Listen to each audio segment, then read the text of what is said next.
Did you know that driving under the influence of marijuana is illegal? Driving high will get you a DUI. And if you're wondering if law enforcement can tell you're driving high, well, everyone else can. Friends? I can tell you drove high. Parents? I can tell when you drive high. Relatives? I can tell. You drove here high, didn't you? So what makes you think law enforcement can't? I can tell. If you feel different, you drive different. Drive high, get a DUI. Paid for by NHTSA. AI agents are everywhere, automating tasks and making decisions at machine speed. But agents make mistakes. Just one rogue agent can do big damage before you even notice. Rubrik Agent Cloud is the only platform that helps you monitor agents, set guardrails, and rewind mistakes, so you can unleash agents, not risk. Accelerate your AI transformation at Rubrik.com. That's RUBRIK.com. Happy holidays! Want to give your host a gift? Consider subscribing, rating, and reviewing the show this holiday season. It really helps the show grow. From all of us at Believe, have a Merry Christmas, everyone, and a Happy Holiday.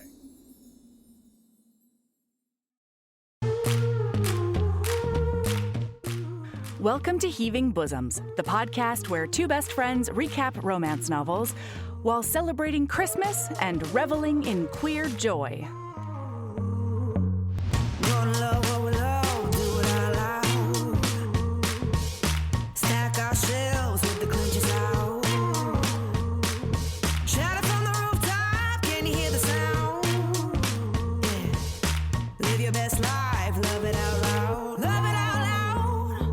Hey HBs, happy holidays! It's Christmas week and we're celebrating with some much needed queer joy.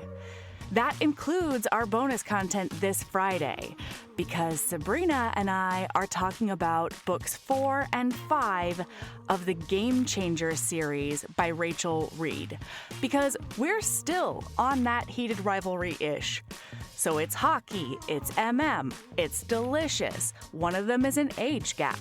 Another one is really having the hardest time ever, and he just meets the best ray of sunshine who loves queer pins. It's great. Anyway, okay, look, that's what we're doing this Friday.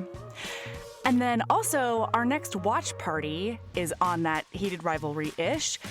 It's December 28th at 7 p.m. That's a Sunday, 7 p.m. Eastern, where we will watch the next 3 episodes in the heated rivalry show, and I'm pretty sure lose our minds. That seems like a reasonable thing to happen while watching this incredible show.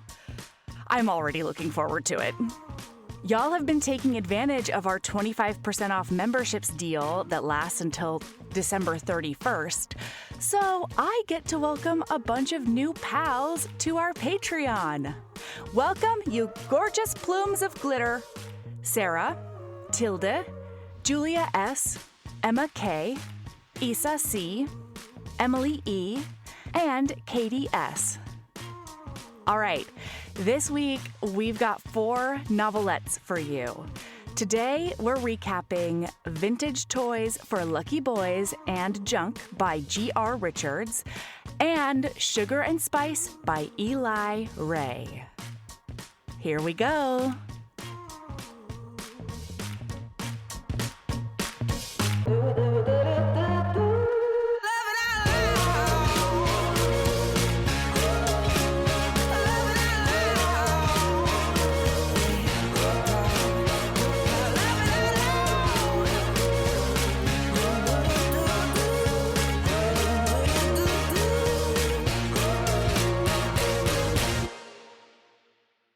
Sabrina, it's a Christmas of queer joy. Okay. It is. Okay. So, have you ever seen that video where she's like, Merry Christmas, Happy Kyler? What? No. No? Okay, I'll have to send it to you. But every time I thought about our episode this week, I was like, in my head, I was like, Merry Christmas. I couldn't stop because we were trying to figure out what we were gonna call this month, and I'm going with Merry Queermas. That's what I'm going in my head. That's really easy. What a way to do that you just came up with on the fly that I've been Did you not struggling say with. that? It's the most homosexual time of the year. No, did you not say No, I did queerness? not. That is you. That is all you, you genius, you hot genius. How did you Yeah. not say queerness? Pff, great question. Who knows what happens up here, in this dome? You could even say queersmas if you wanted to stick in. It's a crapshoot. Stick with Christmas, like the Big okay. old crapshoot. Anyway, Yeah. Here's the thing. I was focused on December because of the whole month. Because we've been doing gay shit all month. Oh, yeah. Queer shit all month. That's true. That's true. So that's fine. But here we go. Merry Queermas, everyone, okay? Merry Queermas. We decided, accidentally / on purpose, Okay, that it's so just going to be this. okay. Here's the story, Okay, listener. Look. Okay. We may have gotten a little swept up in the heated rivalry excitement, okay? We're only human. And then we decided, because there's 2 books in the series that are them, we'll do both of them. Then heated rivalry took up 2 weeks. And then Delilah Green was on the 5-star rec list, and it was the next thing we had to read anyway. We looked at the calendar and realized that literally all of December, except for the week of Christmas, Which didn't We're- have anything at that point. we're queer. Yeah. And we said, you know what? We're going. Looks like we've got a all theme. in this month on queer joy. And this is specifically trans joy. Oh my God, the trans joy too. Isn't that great? Melody, this was such a good decision. Yes. These were so heartwarming. Yes, I don't read that many novellas because I read so fast. So I don't really do a whole lot of standalone novellas. I'll read a novella if it's by an author I really love, or if it's part of a series, it's book 1.5. I'll do that, but I don't read a whole lot of standalone novellas, and I might be making a bad decision by doing that, because this was wonderful. Yeah. So we're doing a trans joy event, all right? And it is one novella that's technically 2 novelettes mashed together for me. I guess not for Sabrina. No, I read them separately, and they're what, 20 to 30 pages a piece. Yeah, they're just little Bite-size. bite-sized morsels. Yeah. And then the same is true for the other 3 that we're going to talk about, which are basically short stories about just queer joy at Christmas. And it's fantastic. So we're going to start with Vintage Toys for Lucky Boys and Junk by, help a brother out here, Sabrina. G.R. Richards. G.R. Richards, thank you so much. And this came at a really, really weird time for me. Good weird time. Because one of the main plot points in this is a trans person having to navigate their dead name before they've changed it legally to their chosen name, their correct name. And boy, there's been a new Valor shenanigan. Did you see this in the Discord? I'm kind of hoping you didn't. No. Good. A bunch of HBs have already seen it. I don't care. So look, earlier this week, Valor decided, seemingly on a whim, that she needed to change her name. She's done with her name. She's done with it. She's going to change it. And her new name is Layla.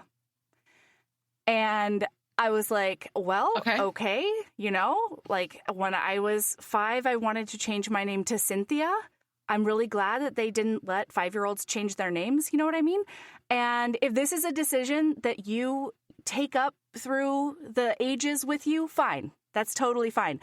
But we had to explain to her that, legally, they're not going to let her do that. And so I looked up all of the requirements to change your name in New Jersey so that I could explain this to her. But she went on an entire campaign, okay? So she and I were home first. The boys were going to get home a little bit later. Okay. And I saw her over there doing this big craft project. And I was like, what's happening over there? And she was like, Mom, can you draw me bubble letters, please? I need bubble letters. I was like, okay. You're like, what am I writing down? Bubble emergency, bubble emergency. Oh my God. And I was like, what are you writing down? And she was like, I need vote for Layla on this piece of paper. What? And then at the top, she put like little little spaces for people under no and yes to like put their name as to whether or not they were supporting her in this decision. She petitioned the family. All right. For what? Changing her name? For changing her name. That's right. Okay. And I was still at that point calling her Valor, and she was like, well, Mom, you should just call me Layla. It's my name now. And I was like, well, babe, the boys haven't had a chance to vote. And she's like, oh, no, no. My name's gonna be Layla either way. You know, but she's just like, I guess doing this activity to see who is on her shit list or not. I have no idea why she was petitioning the family as well if it was gonna be obligatory. Who's getting regardless. coal in their stocking and who's that is not? Exactly. Like... That's what it felt like, yeah. And so, so I was like, okay, I will call you Layla. I love your child so So now I have a video to show you, and I would like for you to get very excited. Okay, hold on. Go ahead. L-E-I-L-A. Hi, guys. Vote for Layla.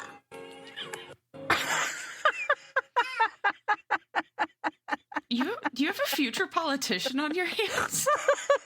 Apparently, my activism lately has kind of worn off. I've made jokes before that Layla will one day be the president of the United States. And you know what? She might be. Look. I vote yes. It seems to be that's the trajectory. I request that you tell her that I vote yes on Layla. I will call her Layla until told otherwise. And also that I will buy her the coal for the stockings. For anybody who doesn't. For anybody who refuses.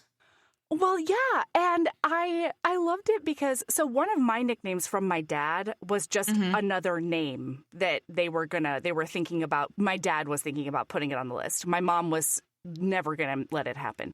And so he would call me Phoebe all the time, and that was my nickname. And so at the very least, that's how I'm kind of looking at it at the moment. Because little did she know, Layla was one of the names that was on my short list, my personal short list. Really? Yeah, isn't that weird? Yeah. That's cute. Well, I love that you're being so, like, willing to do this because it's one of those things where people... And Layla is a generally feminine name, right? So this isn't necessarily playing around with gender, but being open to just letting it get, it's so innocent. It's so like, let them try on new things. Yep. Like if they, oh God, I'm recently been reading some posts and things like that. Just in general with the holidays, I'm in a lot of trans and queer communities and things like that. And so like just people talking like they're like, I wish that I had more freedom when I was younger kind of thing.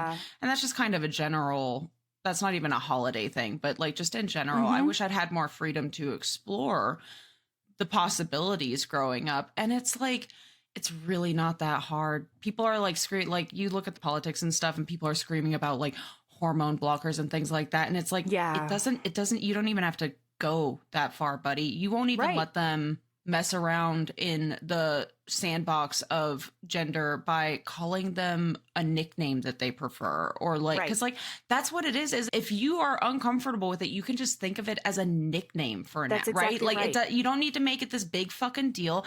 And also it's not that big of a deal if they decide that's not actually for them. Like, I don't know if you've ever heard the term cis plus. Where or like het plus or cis het plus. So the idea of it is that like some people, they look at their gender, they do some introspective learning about themselves. They look into, maybe they try on different pronouns, maybe they try a different name, things like that. And then they realize, no, actually I was born a woman and I feel like a woman. So like I like that, that's what it is. But the difference is that you're not just going through life with this, what you were told you were. It's that you were told this, you thought about it, you looked at the options, you explored a little bit, if you felt you even needed to explore, and then you realized, actually, this does fit me. And then yeah, it worked as confirmation. Yeah, and exactly. so you don't have questions anymore. And that is a really nice way to be, right? Mm-hmm. Yeah, I completely agree. Well, that's why I actually have such a huge fucking issue. My least favorite thing in the entire world is people who are like, oh, it's a phase. It's just a phase. And it's like, even if it is a phase, it's not like you don't need to invalidate them for it or use that to invalidate other people for whom it's not a phase. Because by definition, if you're going through what a phase is, I had a lesbian phase, but guess what? That lesbian phase was 6 years of my life. Like it wasn't, what? Yeah. Fuck you. Yeah, absolutely. Absolutely. And I mean, I think this is sort of related to parents making their kids' sexuality about them instead of focusing on the kid. Yeah. I feel like one of the biggest issues, and I had this moment a couple of years ago when she was younger. She was asking about her name and everything. And I realized that I was reacting in a really defensive way. Not outwardly, but I just like checked my inner tapestry or whatever, and realized that I was like pissed off about her questioning what I named her. And that was sort of a tick for me to be like, is my mental health in a good place? This seems like a really unreasonable reaction. So like, is it a trend? Do I need to just like see my meds, or do I need to change something? But making it about yourself is completely missing the point. You know, it doesn't have anything to do with me. Even if she decides to change her name someday, that's not a reflection or a condemnation of me, my parenting, my choices, anything like that. Because ultimately, her identity needs to be her own. Yeah. I don't get to dictate her identity, whether or not I cooked her and pushed her out and protected her and tried to make her life as easy as possible. It's not about me, you know? I'm also just going to throw out there that if you don't have a problem changing from somebody's maiden name to their married name, you can fuck right off. That's exactly it. Yeah, absolutely. And that's deeply ingrained in our society where like, that's not a thing. Like that's not nobody bats an eye. So like if that's your issue, then you're actually just a transphobe. Yeah. So. No, I got more questions when I decided not to change my name. I got interrogated about that all the time. Yeah. All right, people, serious question time. Did you know that driving high is considered driving under the influence? That's right. Driving under the influence of marijuana is against the law in every state. That means even in states where marijuana is legal. That means driving high could get you a DUI. And if you think law enforcement officers can't tell when you're driving high, well, you're wrong. If you're high, they can tell. Your friends can tell. Your coworkers can tell. Even your parents can tell. Everyone can tell. So what makes you think that law enforcement officers don't know when you're driving high? You'd be wrong. They can tell too. Driving under the influence of marijuana can slow your response time and change how you perceive time and speed. So even if you think you're fine to drive when you're high, you're not. Because the bottom line is, if you feel different, you drive different, and driving high is driving under the influence. So remember, drive high, get a DUI. Paid for by NHTSA. AI agents are everywhere, automating tasks and making decisions at machine speed. But agents make mistakes. Just one rogue agent can do big damage before you even notice. Rubrik Agent Cloud is the only platform that helps you monitor agents, set guardrails, and rewind mistakes, so you can unleash agents, not risk. Accelerate your AI transformation at Rubrik.com. That's RUBRIK.com. Okay, so look, Randy needs some quick cash, okay? And he's going in to this vintage toy antique shop, and he already talked to the owner on the phone. And he's like, oh, man, you know, he seems really nice and warm, but he's definitely a 65-year-old man. I felt so seen by this because you would call an antique store and be like, oh, yeah, this is just a little old man who has some toys. And then you walk in and it's a fucking studly blonde himbo type. Oh, golly gee. Wow. Beefcake over there. Oh, my God. And it's like Listener, I don't know that I can properly adequately By the way, go pull up all of these books. Like, so it turns out that this little novelette duology is on Kobo Plus. Oh, good. And then the other 3 are like, you essentially donate them. You donate money to the person. Like, it's suggested $2 per novelette, and it's just, they're delightful. It's great. Wonderful. Go read these. But like, I cannot express to you, they're quick. All of them are little. All of them are short. So like, if you're sitting here wondering to yourself, like, man, it would be really nice to read a quick bite while I'm waiting for the oven to preheat. Truly. This is just it. about. Yeah. Like, you could read these in a skip and a jump. But like, so he walks in and he's like, oh no, look at this Hottie McHotterson. And like, I wasn't prepared for nobody is prepared for this man. No, nobody's prepared for him. Well, and Randy in particular is not prepared for him because you never know what's a safe space. And so, like, there's a sticker, like a rainbow whatever sticker on the cash register, so it might be, but that's he totally doesn't even different. notice that until Max brings the attention to it. Yeah, that's true. I didn't even think about that. Yeah. Yeah. And what I really liked is that the author never comes out at the very first and says that he's trans, but it's shown in a lot of different ways. Like, at one point, Randy says something, and then it says his voice sounded too high. It was embarrassing. He pushed it down and tried again, you know? Or he'll talk about his packer. And he actually talks about the specific brand of packer, too, which I thought was really interesting. I didn't catch brand discussion. Yeah, Mr. Limpy. Oh, I assume that was just a name that he gave his packer. No, it's a legit, like, you can buy a Mr. Limpy. Yeah. Oh, okay. In several different skin tones. By the way, listener, I'm making the assumption that some of you listening don't have any idea. Essentially, a packer is there to pack the space, essentially, in your pants, where a penis would be, essentially. Yeah. And so it helps with just the form, because you don't necessarily realize it, but that is one of the things that you would just, you might not even consciously notice it, but you will notice it on somebody. And it also just makes... Some people, it just makes them more comfortable, especially like in Randy's case. Randy has some pretty severe dysphoria about his body. Like, he's also pre-hormone transition. Yes. He's not on any kind of HRT or anything like that. And so he's worried about his lack of stubble. He's worried about his lack of muscle. He's worried about like all of these things, especially looking at this like epitome of masculine dominance. Dudley, you know? beefcake, Olympian muscle man. Yeah. Oh, and listener, a lot of packers also, I think they're called STPs because they give the opportunity to stand to pee as well. So that's another nice thing is like you can walk into a men's room and use a urinal without much fanfare or questions, you know? Yeah. And there's just a lot of different reasons that somebody would use or wear a packer. And we're not going to be the best ones for information on it. If you're curious, there's the whole internet in front of you. Yeah.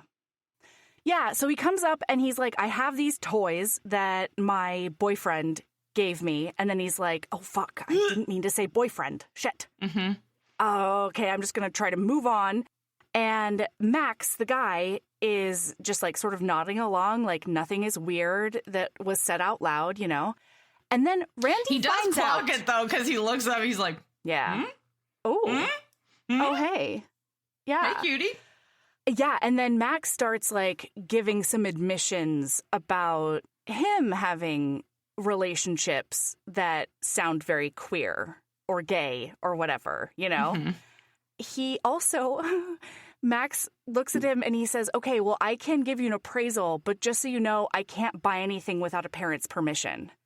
And Randy's like, okay, hilarious, bro, And Max is like, no, I'm serious. Like, I can't buy things from people who are under 18. And Randy's like, oh, well, okay, I'm probably older than you. So, like, I'm 31. And Max is like, oh, shit. Okay, great. I loved that this was in their 30s. That this wasn't a little baby 21-year-old. Same. Yeah. Anyway. It was great. Okay. Also, there are some phrases in this book that were hilariously jarring, if that makes sense. For example, he's looking at Max's physique, and it says Randy still couldn't get over how huge his arms were. They looked like two great big snow white cocks. What? What, Randy? What? Later on, it says something about no, talking about different versions of the same book. Because what? 6% in, bro. Okay, it says Max sat with a huge smirk on his face, his back impeccably straight. Randy still couldn't get over how huge his arms were. They looked like two great big snow white cocks. Okay, we definitely have different versions of the same book. Really? Because I just looked up snow and Yeah? there is nothing. I was like, I feel like I would have remembered that. I cannot wait to see if the rest of them are in here. Because, okay, so for example, Randy's now nervous and just saying things in a tidal wave that cannot be controlled. And so he's talking about how he saw this thing on a science show at one point. And he says that, do you know the word muscle comes from, do you know where the word muscle comes from? It's from the Greek. One. Yeah. Is this real, Melody? I don't know. And then he says, actually, it might be from Latin, one way or the other. Anyway, the word muscle comes from the word mouse because because they thought writhing muscles looked like little mice running around under your skin. Max flexed his biceps, and in seconds, Randy's packer was wet with lube. He could feel, and then it says, he's looking at his muscles, and it says, mice the size of raccoons raced back and forth under his white flesh. There was a lot of, whiteness highlighted in this book. Hey, in a way Melody, that I found notable. Unfortunately, the etymology of muscle is accurate. Wow! What? Well, I don't know about run it. I didn't get that far into it, but literally one of the first things that comes up when you look it up is a muscle, literally little mouse, because of the mouse-like appearance of some muscles. That's so weird. Yeah, mice the size of raccoons raced back and forth under. How do we not know that? I don't know. That's wild. Also, all it makes me think of is the line in Steel Magnolias where they're making fun of the lady who didn't wear a girdle that day. And she goes, it looks like two pigs fighting under a blanket. She's dancing. I'll never forget. That was rent-free in my head. Okay, anyway. We're just going to move on. We don't have time. The blonde, I think the blonde lady says that to Weezer. Anyway. So this is all happening, right? So they're flirting. He finds out that he can legally sell to him. And then Randy finds out that he's been accidentally sitting on a gold mine. Yes. Okay. So it turns out these are not just a bunch of random little figurines. These are the 7 dwarves. And he's like, yeah, if you had the Snow White to this, then I could easily offer you 10K, but I'm not going to get even close to that. And Randy's like, oh, what? I was hoping for $150. Yeah, for the whole thing. But no, it turns out that just the 7 dwarves, Max is willing to do 5K. And all of the little animal figurines on top of that are $100 each. Okay. Yeah, so it ends up being $6,700 or something redonkulous. So Randy's like, oh, this is amazing. And then Max says, okay, well, I need your ID. I need a proof of residence. I don't know. He needs a bunch of stuff so that he can write a check. Yes. And Randy all of a sudden has not legally transitioned. And in fact, we find out in this scene that he hasn't even transitioned at work because it's the same place that he has worked since he was in high school, essentially. Yeah. It's the local supermarket. And so it's just easier. He doesn't bind when he goes there, which honestly, my God, if you already have bad gender dysphoria, I know. Woof, poor Randy, because I know. So he's super hesitant and he's like, maybe I don't actually want to sell these. Oh God, this is, oh God. Well, and then he's also kind of like he doesn't know whether or not Max has clocked him. And that's one of the things that's like making him a little bit uncomfortable, to the point that when Max says, so if we've got a deal, I'll just get your personal information and we can finish up our transaction. Transaction. God, he knew. Yeah. He knew everything. And I'm like, Randy, that's a normal thing to say out loud in this situation. Like, this is just a normal. Baby, you're fine, baby. Like this. Oh my God. It was so sweet, but I felt so real sad. Scene though, where like, boy, Randy's got a flavor of anxiety that I can definitely identify with, because like the minute you're like, oh no, this person like whatever, and you start reading into everything. Yeah. And that's when Max like looks up and he like taps the cash register with his pen, and there's a little like pride symbols, and one of them specifically is trans pride. Yeah. And it's but also it made a comment. It was interesting to me because it made the comment because these came out in 2014 according to what I read, and I thought it was very interesting. Is that symbol for trans not used anymore? I've been seeing it since I have been in the queer community, right? Which is basically my whole life. Yeah. Since coming out of into puberty, where it's the Venus and the Mars symbol with is that not on the same circle? Yeah. Is that not used anymore? I don't know. Oh, okay. Because I thought it was. I have recently learned that apparently I'm fucking ancient in the queer community nowadays. I was talking to a young, I hear about one of my friends has a niece who's a lesbian, and sometimes they'll be talking and I'm just like, oh, I'm ancient in the queer community. I got fussed the other day for using the term, certain terms. And I was like, no, baby. No, baby, you don't get to take that word from me. I'm so sorry. No, totally. I know people who identify that way. You don't get to but anyway, it was just interesting. That is my understanding that's one of the symbols. And I think you can use it in different ways, whether or not it's the Venus and Mars on the same spigot, if you will, or if it's the two, or if the three, there's the two and then the one that's with them both connected. But the trans flag, I think, is what he sees, and it's the blue, pink, and white flag, or a lot of times they'll do hearts that are blue, pink, white. He definitely saw the blue. the symbol in the one that I read. Yeah. Yeah. But anyway, it doesn't matter. Thought it was still used.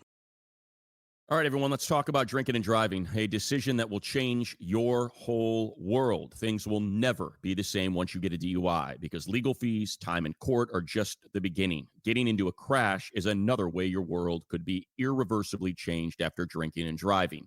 Your vehicle may not be the only thing that gets damaged in that crash. You could face a life-altering injury or even death, but you're not the only one who could face those consequences.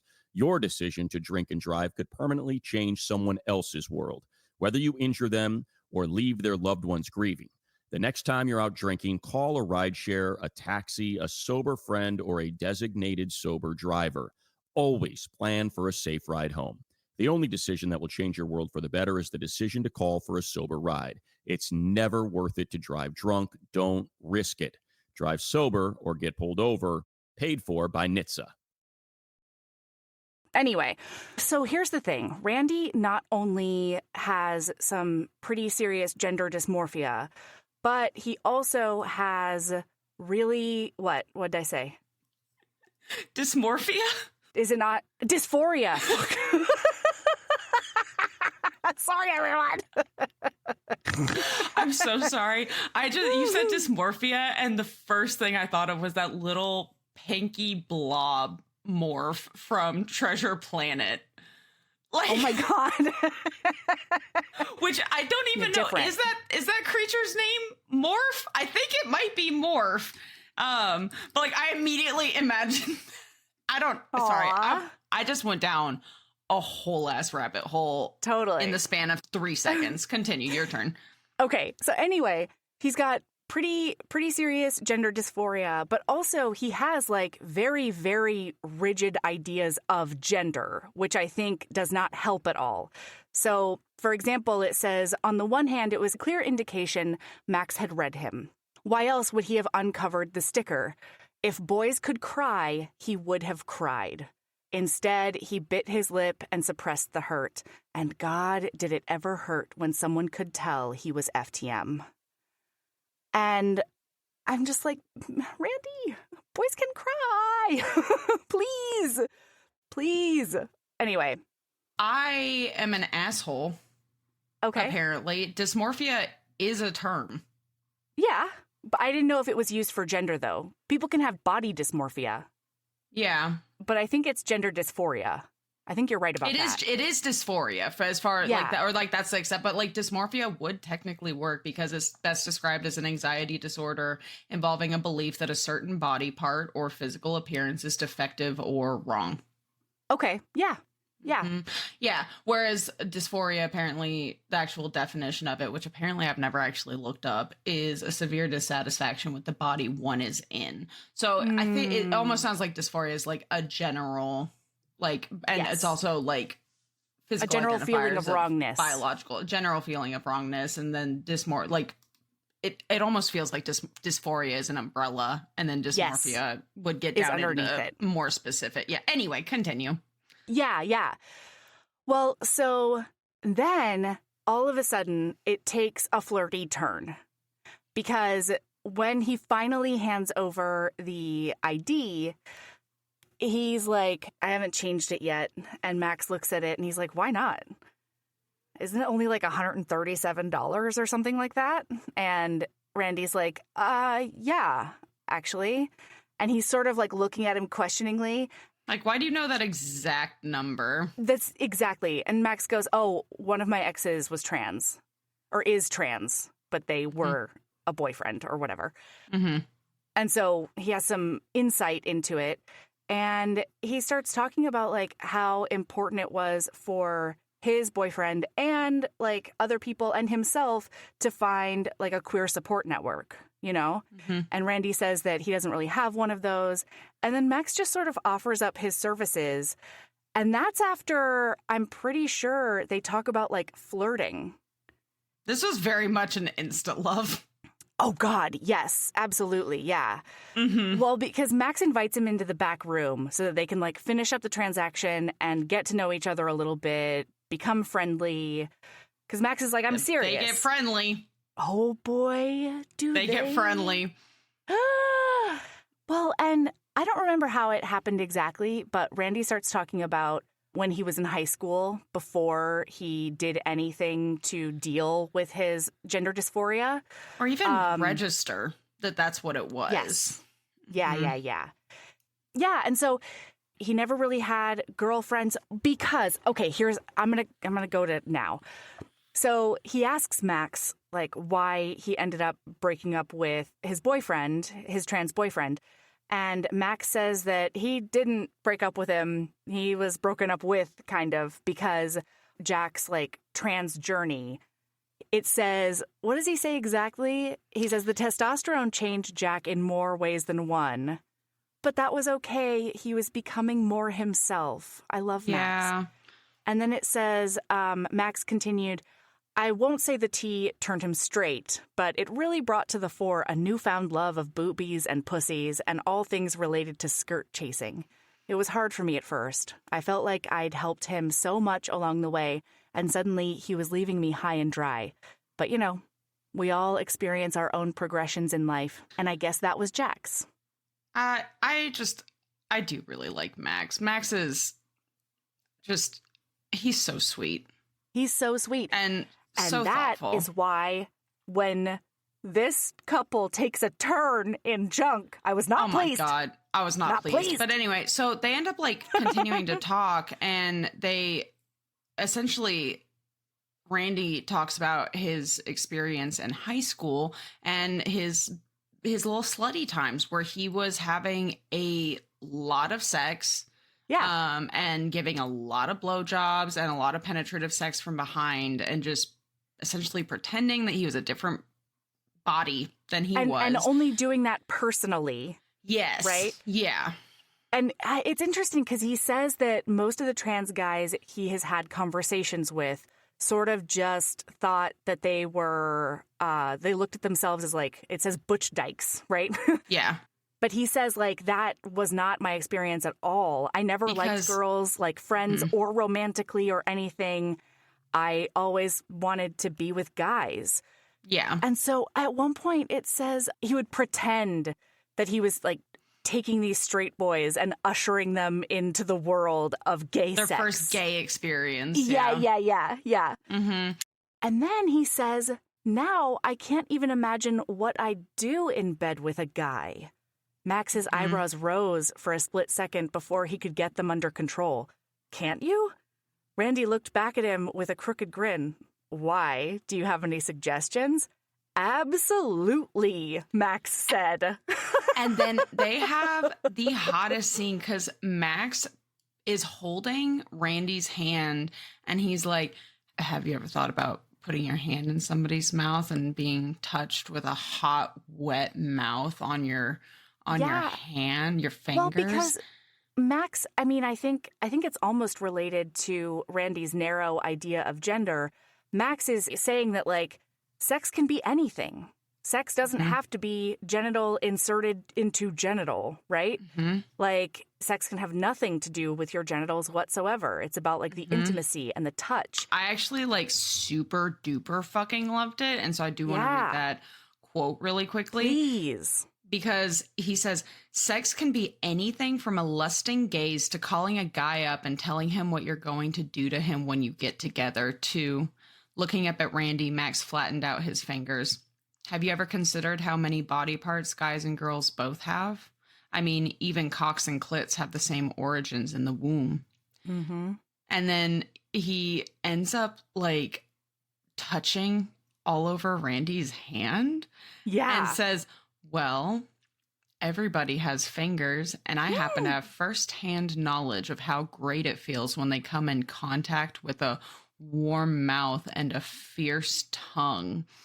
And then he says, like, Randy's a horny little mess. And Max is like, has anybody ever sucked your fingers, Randy? And I was like, but oh my God. Oh my God. I just came in here to sell some toys, sir. Sir, and, this is a Wendy's. And then, like, Max is like, do you want me to suck your fingers, Randy? And Randy's like, and I love this though, because it says, has anybody ever sucked your fingers? And then it says, his whole body throbbed like a hard cock, not just at the mention of finger sucking, but on hearing his name spoken by those gorgeous lips. No, never. Yeah, it's hot. And then Max goes to town on Randy's fingers. He is like, he like keeps adding fingers. He's like, yeah, how about should more? Should we go for 3? Max. And like, Max. Jesus. They end up, like, at some point interrupted. Was it after this sexy times? This sexy times? No. Yes. Yeah. Okay, so it was after. But he ends up, like, he gets mouth fucked by Randy's hands. Randy practically comes in his chair. Yeah. And, like, it's super hot. Then they end up, like, there's a dingle on the door, right? And one of those dingles. Max is like, oh man, I forgot about, like, I didn't even check. Do people read signs? What the heck? And then goes out and handles business. He's like, you wait, don't not move. Do not move. We're gonna reconvene. Fucking move. And then he goes out, handles the lady, and then comes back in and they talk. And Randy's basically like, so have you ever thought about, like, joining the 21st century, bud? And getting shit online? Yeah, because, like, nobody's gonna, like, you'll get a lot and more Max sales is like, online. Yeah, but I'm never gonna be able to do it. Like, I need a web guy. And so Randy's like, I could do it. Like, it's literally like Insta lust and then Insta love. And then now they're gonna be business partners because he's like, I can do it. And Max is like, oh, God, that would be incredible. Like, you don't want to be a bag boy anymore. You want to be my web guy. And Randy's like, oh, that's the hottest thing that anybody's ever said. And he says, if you can get it up before the Christmas like shopping season, we could make a lot of money. And Randy goes, we? And Max is like, yeah. I mean, if you're doing it, I'm going to pay you what you're worth. And like, they're essentially business partners now. And that's where we end up. He ends up at the end of this with like $6,700. He ends up with, oh yeah. Very importantly, he says, give me a check for enough to change my name and then make out the other check to Randy. And he does. And so that's going to be his that his reward when he changes his name is he can deposit it in the bank. Yeah. And it's like lovely. That's like a $6,500 reward. Go change your fucking name, Randy. Right? Right? Quite the incentive. Yeah. Also, this is such a small little thing, but it's so funny to me that he came in to do all of this. Now he is walking out with just enough money to change his name, but not enough money to do that and buy the drill for his mom for Christmas, which is the whole reason. I thought he said my name and enough to get my mom's gift. Oh, okay. I didn't clock it if he did, because I was like, buddy. You're not going to make your mom wait, right? That's fucked up. Yeah. It just made me laugh. Yeah. It was cute. I loved it because even here, he realizes that like one of the most fulfilling things about his interactions with Max is that he sees him as a man, period, the end. Yeah. There's no question. There's no, hesitation. There's no anything. And so, for example, he's like, yeah, I'll have to work around my hours until my 2 weeks notice are up. And Max is like, I like a man with professional integrity. Very classy. And, oh man, it's just looking up into Max's gorgeous face and caring eyes. Randy couldn't control his appetite. He took a chance. Standing up on his toes, he kissed the muscle god / antiques dealer full on. He'd already met Max's mouth, but not like this. Randy always considered kissing the most intimate act in existence. To put his head in someone's hands and his tongue in someone's mouth seemed so private. He could never kiss in public. And then when they break away, Max says, wow. And Randy says, wow. And then Max says, you're a good kisser. That made me weak in the knees. And Randy says, so are you. Wow, everybody. It's lovely. And now we move on to Junk, where I wanted to punch Randy in his little judgmental face. Randy can get fucked in this next book. Yeah. Because basically what has happened is he's essentially kind of moved in with Max. He stays there so much. Plus, he's there all during the day trying to get things listed on different auction sites and other stuff. So what I do understand is that it's very hard to live in a space that is connected to your workplace. Yes. Especially when your workplace kind of exacerbates any pack rat tendencies one might have. See, that's the thing is I understand where Randy is coming from. Yes. I fully understand where Randy is coming from as far as all of this is concerned. However, he came at this with a fucking wrecking ball. Yep. Instead of when like a marble would have been fine. Truly. Like, buddy. Yeah, and also the thing that drives me nuts is that so Randy wants to clean the place up. He's got like boxes against a bunch of the walls and it's just like it feels very chaotic. It's hard to get organized. And that's actually kind of who Max is as a person, and that is something Randy knew when all of this began, right? Like Max never hid any of these tendencies. But the thing that drove me nuts is that when Randy is talking about it with Max, he kind of like almost refuses to acknowledge that the terminology he's using is completely undermining Max's whole chosen career because he will only refer to it as junk. And Max is like, the fuck are you talking about? It's not junk. it's antiques that were like, he doesn't even like, refurbish them to sell. He literally just like sells antiques, He's not cleaning them up. There's nothing necessary in that regard. But Randy's like, I don't know. Randy's like, I think it's reasonable for me to ask that the living space not be full of all this stuff. And if he had said stuff, that would have been fine. But he doesn't. He kept saying junk. And he keeps on picking at it and picking at it. All right, everyone, let's talk about drinking and driving, a decision that will change your whole world. Things will never be the same once you get a DUI because legal fees, time in court are just the beginning. Getting into a crash is another way your world could be irreversibly changed after drinking and driving. Your vehicle may not be the only thing that gets damaged in that crash. You could face a life-altering injury or even death. But you're not the only one who could face those consequences. Your decision to drink and drive could permanently change someone else's world, whether you injure them or leave their loved ones grieving. The next time you're out drinking, call a rideshare, a taxi, a sober friend, or a designated sober driver. Always plan for a safe ride home. The only decision that will change your world for the better is the decision to call for a sober ride. It's never worth it to drive drunk. Don't risk it. Drive sober or get pulled over. Paid for by NHTSA. And one of the big things is that Max wanted to host Randy's family, his mom and his aunt, for like a Christmas dinner or something like that. And Randy's like, where are we going to do that? I ask you. And he's really mean about it. Mm-hmm. And so then Max like goes up to his third floor bedroom.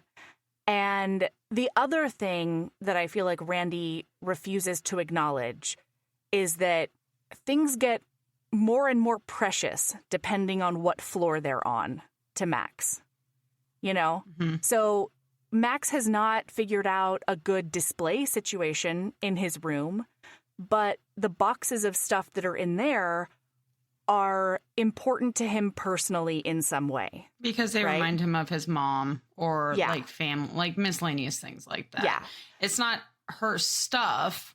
But that's the weird part for, me and Randy is like, it's not your mom's dollhouse. It's just furniture that kind of reminds you of your mom's dollhouse. And I see the correlation, but I also don't know how you're going to be a successful antiques dealer with this kind of emotional as somebody raised baggage with a fair amount of hoardy, pack ratty family, Max made a lot of sense to me. Like, yes. I was like, I know these people. I know this. I have spent Christmas with this person. And from my point of view, I sort of saw more where Randy was coming from, just because I've watched Michael own a comic shop for almost 13 years now. And a lot of people think they want to own a comic shop, but they don't actually want to sell anything. They want a good excuse to have like a ginormous store-sized collection. Right? Of comics. Whereas Michael is like, I'll sell fucking anything. You want to buy it? You let me know and I will sell it, because he's really good at turning off that sort of emotional side of it and saying, no, this is a retail store, no matter the goods it sells. This is part of the reason that people are like, oh, Sabrina, why don't you like open a yarn shop or something? And I'm like, terrible idea. I have a yarn shop in my craft room right now. Yeah. I don't need more space for yarn. Because like that's what would happen. I'd be like, oh man, well, the number of whips I would have would be unconscionable. Whips? Works in progress, where you start it and then you never finish it. Yeah, I don't. That's exactly I'm good. it, right? Like, and so I see Randy's point of view in that way. He just refused to do any kind of reflection on the way he was trying to communicate that point. And then he tried to do a blowjob Band-Aid. I get where Randy's coming from. 10,000%. Like, he is objectively correct. Like, yeah. But also, Randy, the bedroom boxes are not the ones to start with, because those are the most emotionally charged. Yeah. You start with the ones on the bottom floor and in the main living space. That is what you say, this is what we're cleaning out. And then you eventually work up toward what do you want to keep and what do you want to sell from everything that's in the bedroom? But the way that he's just like coming for Max's jugular when he has been nothing but supportive and loving and beautiful and understanding and like all the things, right? Because Max is perfection. I'm sorry at the end. Like, I think methinks from a lot Melody of might ways have he a really little is. crushy crush. Like, yeah, but again, I understand the frustration. You know? Absolutely. Yeah, absolutely. But like, this is the first time you're having this conversation, Randy. You may have bottled it up and been having this conversation in your head for a cool 2 weeks, but you can't come with this energy at Max. It's not fair or nice. Anyway. Yeah. Anyway, Max falls for the blowjob Band-Aid. Yeah. There's a hot blowjob. They have hot blowjob time. And then Max does clean up the bottom floor or the main living space floor. He does put in the work because Randy brings up the very valid point of like, I need your help to list things. And every time I try and list something, you start waxing poetic about where it came from, the story behind it, the things it reminds you of. And buddy, I just need a description and a price. Like, I only have one thing on the site right now because you can't stop being a nostalgic little turd. Basically. Totally. So they end up getting that figured out. The other thing is he's dealing with filling out all of his name paperwork. And so he's dealing with the stress of who's the guarantor that is going to sign. His aunt is the one who signed his passport. His aunt is coming for Christmas. How is she going to react? And then his aunt is like so chill about it and wonderful. Yeah. She's just like, yeah, you're right. Your dead name never really did fit you. Like, all right, Randy, let's go. And then he ends up finding the paperwork. They get that signed, and it ended up being fine. Yeah, it does. I am wondering if like the policies have changed though, because Max asks like, well, didn't you have a guarantor for your passport? And I was like, the fuck? Like, they're what Canadian. is that even? Canadian. This makes sense now. Okay, thank you. Because I was like, did I have a guarantor for my passport? I don't think so. No. I'm 99% certain that I didn't. No, that's not a thing. Okay, but that's because we're Americans. Okay. Mm-hmm. So anyway, it's lovely. Randy just needs to figure out how to communicate in any kind of mature, loving way. And then we'll be fine. Christ. Yeah, accurate. That's about it. Yeah, okay. And it was delightful. And now we're on to a very NB Christmas, which was it's a trio novellas by Eli Ray, and they were wonderful. This is actually this was the first thing we found for doing this, and they were so fucking delightful. And again, they're just like bite-sized. You sort of like do a day in the life of this person, these people, right? Mm-hmm. So the first one is Sugar and Spice. Mm-hmm. And isn't it 2 college kids? I'm pretty sure it is. Yeah. Yeah. And like, I've never felt more seen than by the queer panic in Mason, who is it's so funny. I have so many questions about the non-queer experience. Like people who just like straight, because like, I guess I don't ever hear about stuff like this, but this tracks so hard for college lesbian Sabrina. This experience where you're like, man, I have this like gigantic crush on this person and I'm going to do this thing for them. And like, I'm going to invite them over and I'm going to try and manufacture this reason to spend time together. To spend time, and I'll be like, oops, I did this thing that I thought you would really appreciate because you're just so cool. And in this case, Mason wants to make really good gluten-free sugar cookies for Natalie. Yes. Their crush. But gluten-free is really hard to do. Yeah, so Natalie I went through a baking phase and I tried gluten-free and I was like, oh, I'm not good enough for this. Or maybe you just like didn't have the time to dedicate to it, you know, because that's a lot of times that's all it is.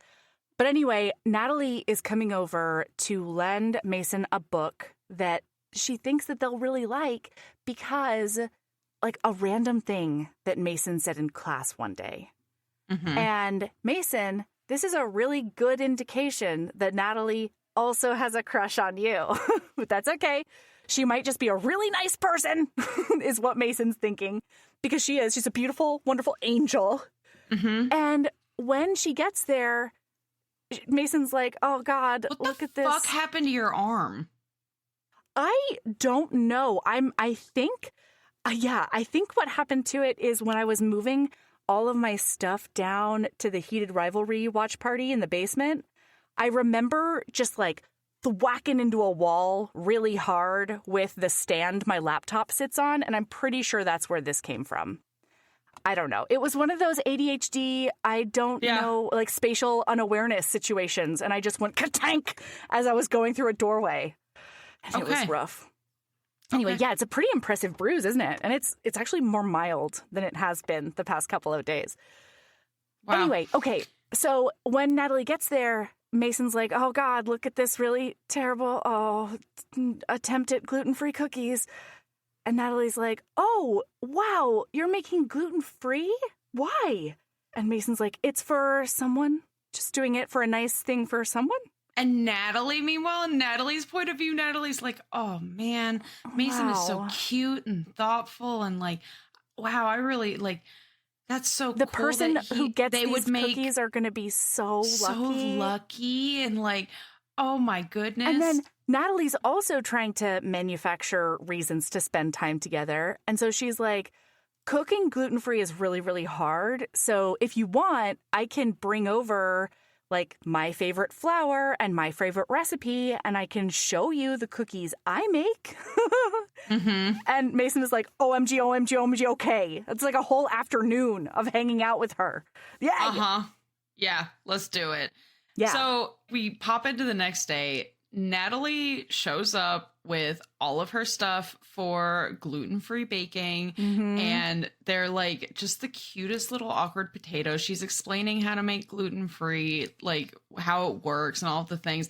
And it's so funny because at one point she's like, it's now with other cookies, like you want to rest them, but it's especially important for gluten-free. And so we can do like the speedy version of that by putting them in the freezer, or it'll take like 45 minutes in the fridge. And so you're going to have to hang out with me for longer, is what Natalie's saying. And Mason's like, there's not room in the freezer, so we'll put them in the fridge. And like in their head, they're like, I hope Natalie doesn't open the freezer to see how empty it is. Basically. And like there were so many little phrases that were so funny and like so relatable to me. Like at one point Mason is talking about putting on their binder. Mm-hmm. And like they're like, I don't remember what exactly they said, but it was like gotta strap these puppies down. Like gotta oh God, what was the fucking terminology? And it's also a changed like bike short situation. So Mason wrestled the ridiculous twins back into their most comfortable binder.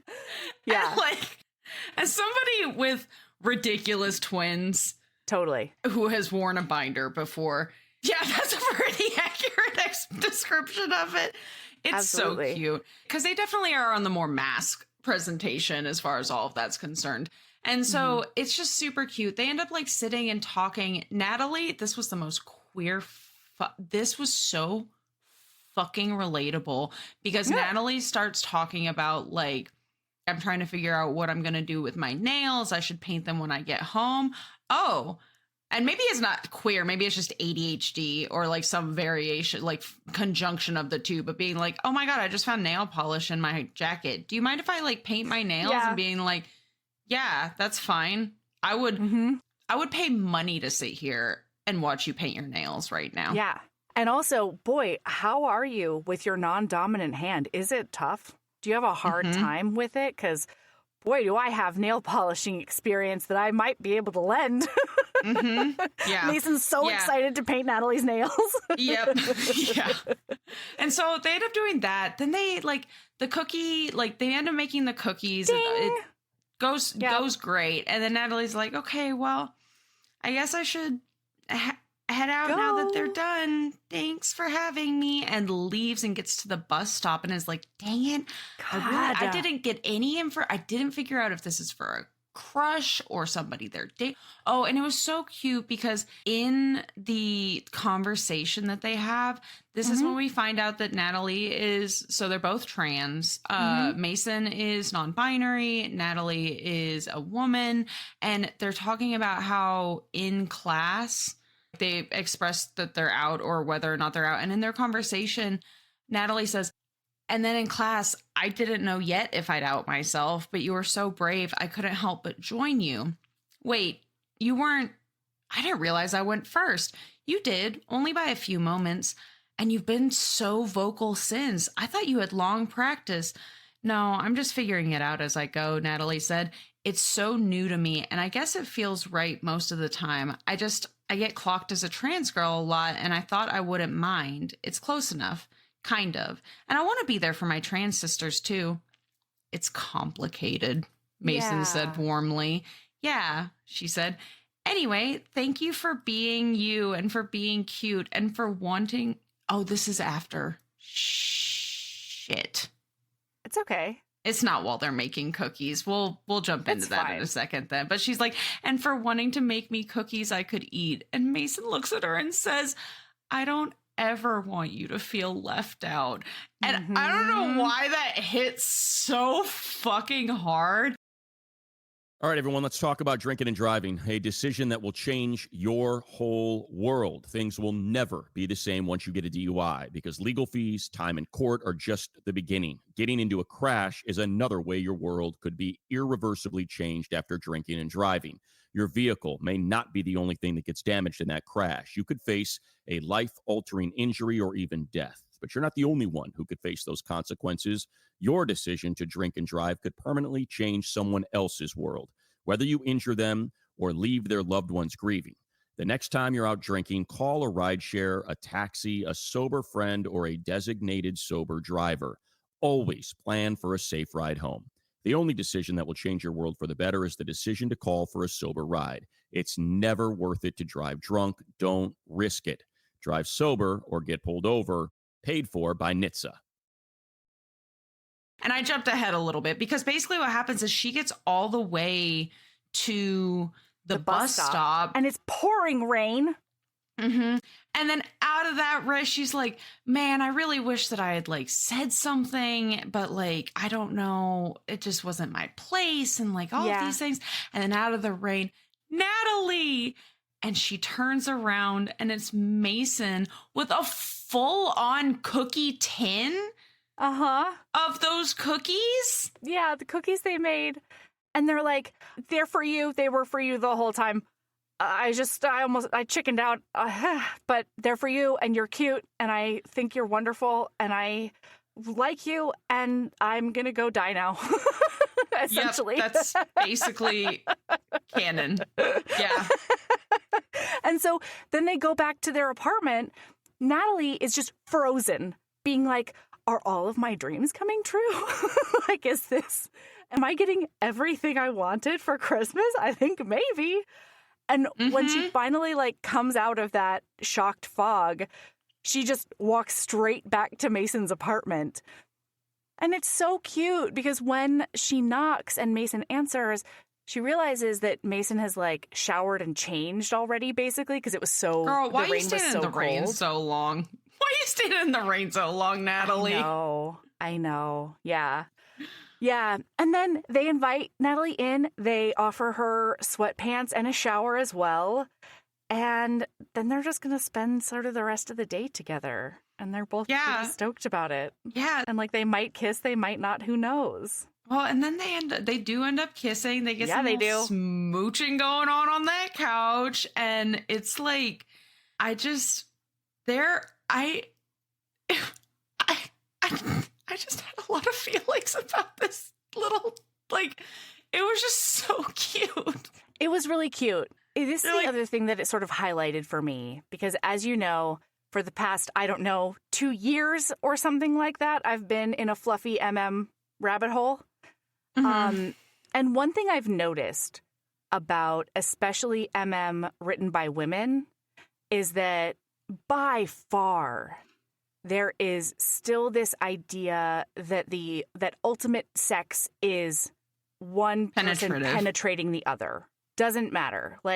And then when I read works by either gay men or just queer people in general, I'm reminded how much more accepting and creative and, all of the things that queer people are, because sex doesn't have to be penetration, goddammit. And it doesn't have to be every day, it is so often in MM works written by women.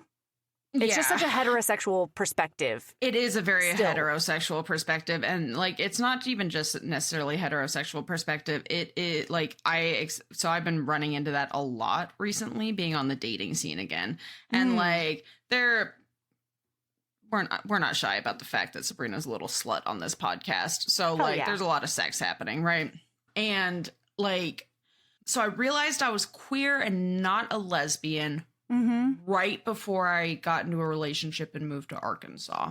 So I had the only experiences I really had with men were, I don't know if I've ever told this story on podcast, but I used to, when I identified as a lesbian, I'd go up to hot girls at the bar and I'd hit on them and I'd try and take them home with me. And then they'd be like, oh, I have a boyfriend. And I'd be like, I mean, he can come too. Yeah. And so I ended up having a lot of threesomes with couples.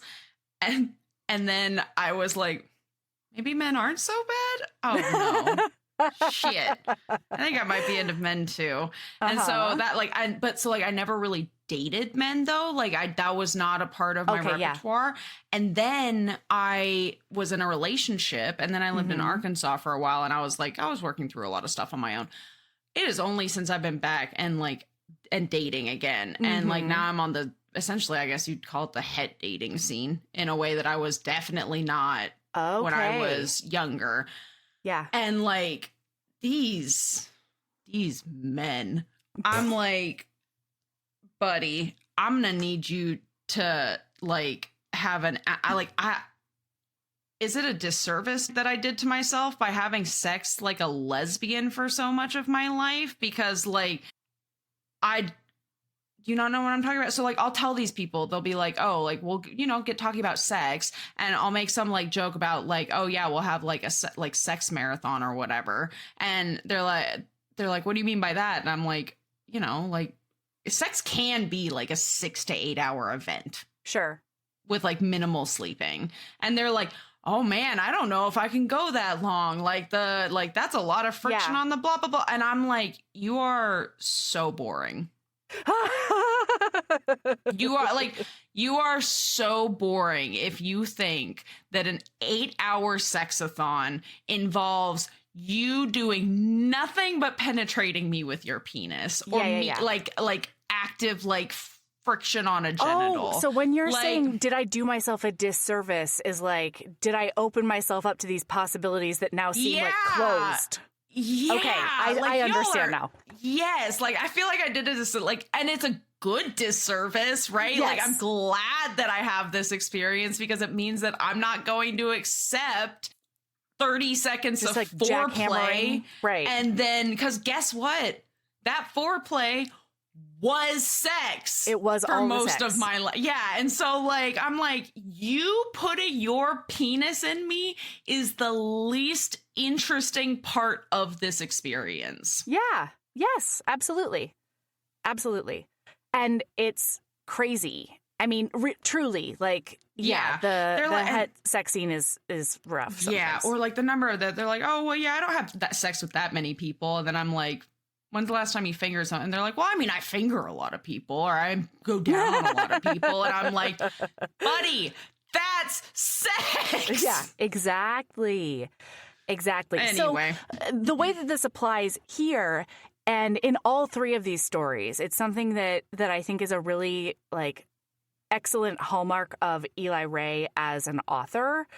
But here they're like, everybody's always asking what the other wants, you know? Mm-hmm. And I mean, like, what a novel concept, Sabrina. Dude, and this one specifically, this first, and there's some of this like discussing like no-go zones and things like that was also in the Junk Duology as well. But like, this was such a good example, this specific one, Sugar and Spice, of consent to touch places in the moment still being sexy as fuck. It does not take them out of it at all. Like, they're just making out on the couch, and then it's like, it's sensual. They're like, and like, where can I touch you other than like, can I touch you here? And then being like, no, that's not a place I'm comfortable with. But like, yes to this. And it's just like, it was hot. It was fun. They start touching. They end up moving to the bedroom and getting naked together. And it's really, really poignant for Natalie that she feels comfortable getting completely naked. Yeah. Because like, she hasn't physically transitioned. Like, I don't remember if it states if she's on hormones or anything like that. But I don't remember either. But she definitely hasn't had any surgeries of any kind. Yes. And I love that Eli Ray refers to it as like her cock. I just loved it. Like, having Mason, like, can you touch me here? And like talking about her getting her cock out. Yeah, these were such a good well, and it's like in this one it talked about that, but like the discussion of genitals was definitely a little bit different because it's a different experience for every trans person. Like what you're comfortable with where you're comfortable with being and frankly, it's not just trans people. There are plenty of cis people who aren't comfortable with you fucking around with this part of them or that part of them or like whatever. And like, I just wish that was more of a conversation. But anyway, like, it was just really lovely because, like, they discuss it. They discuss it on page. It's like, get my cock out. This is, like, they discuss... I just have so many warm and fuzzy feelings about these little novellas. Yeah. And, like, I think at one point they're like, get me off with your hand. Mm-hmm. One of the things I enjoyed is that Natalie... I feel like takes on a more like feminine coded position, right? Like laying back. Yeah, and she's definitely on bottom. Right. And then Mason, on the other hand, even though it's still just manual stimulation, Mason like gets on top of her as if like in missionary. So it was hot as fuck because they get her off with their hand and then they're like, where can I, like, is it okay if I touch you? Where can I touch you? And there's no explicit genital discussion, but it's just Mason pulls her hand and is like, touch me here.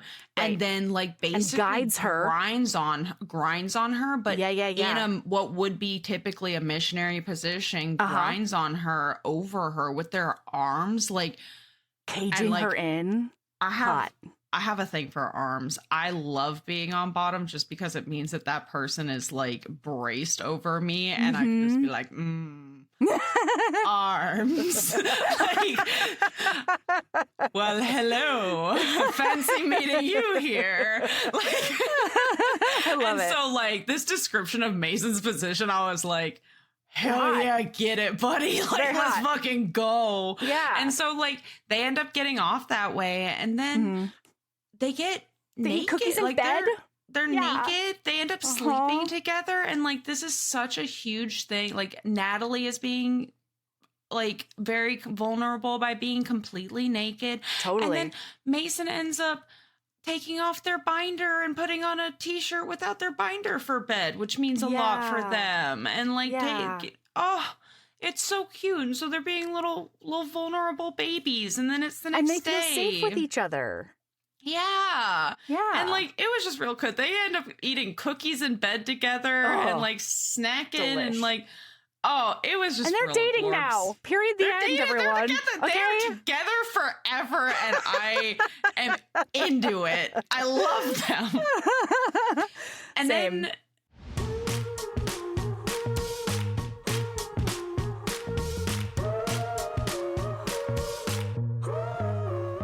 that's where we're going to stop for today. We'll be back tomorrow with The First Noel and Secret Santa by Eli Ray. One of them is Polly. Heaving Bosoms is produced by us, Melody Carlisle and Sabrina Bradley. Editing is done by me, Melody Carlisle. Our theme music is by the incredible singer-songwriter Brittany Fonts, and our art is by the ultra-talented author Kate Pryor.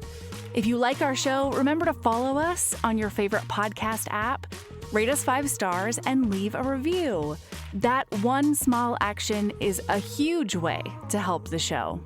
If you want to get in touch with us for advertising inquiries or anything else, you can email us at heavingbosomspodcast@gmail.com. If you want more of us, visit patreon.com/heavingbosomspodcast.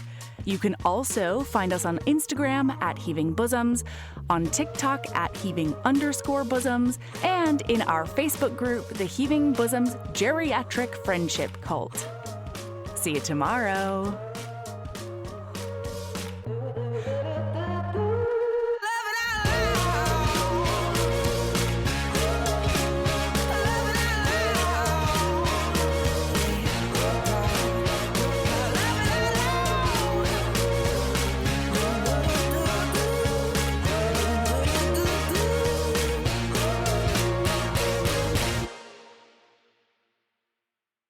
All right, everyone, let's talk about drinking and driving, a decision that will change your whole world. Things will never be the same once you get a DUI because legal fees, time in court are just the beginning. Getting into a crash is another way your world could be irreversibly changed after drinking and driving.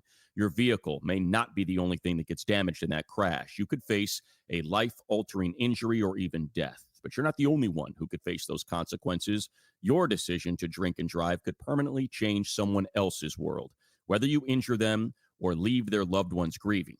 The next time you're out drinking, call a rideshare, a taxi, a sober friend, or a designated sober driver. Always plan for a safe ride home.